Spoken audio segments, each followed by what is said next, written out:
জয় বালাজি এন্টারপ্রাইজে আপনাদের স্বাগত জানাই।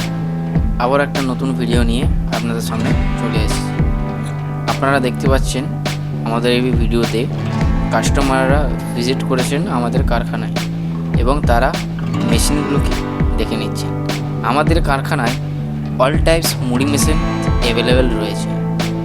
আপনারা চাইলে batch type, time type, dryer machine অথবা 150 KG, 100 KG, 200 KG, 300 KG all types মুড়ি মেশিন আমাদের কাছে অ্যাভেলেবেল রয়েছে। আমাদের ঠিকানা লালবাজার, বাঁকুড়া। আমাদের এখান থেকে ট্রান্সপোর্ট করা হয়। আপনারা চাইলে গাড়ি নিয়ে যেতে পারেন অথবা ট্রান্সপোর্টের মাধ্যমে সুযোগ সুবিধা আমাদের কারখানায় রয়েছে। আপনারা আসুন, উপরে দেওয়া কন্ট্যাক্ট নাম্বারের সাথে যোগাযোগ করুন অধিক জানার জন্য এবং আমাদের এই চ্যানেলটিকে লাইক, শেয়ার আর সাবস্ক্রাইব করুন, যাতে করে আপনাদের কাছে আমাদের নতুন ভিডিও অতি শীঘ্রই এবং তাড়াতাড়ি আপনাদের কাছে পৌঁছাতে পারে। এবং অধিক জানার জন্য উপরে দেওয়া স্ক্রিনে দেওয়া নাম্বারে আমাদের সাথে যোগাযোগ করুন এবং নতুন এক বিজনেস আইডিয়া এবং বিজনেস শুরু করুন। ধন্যবাদ।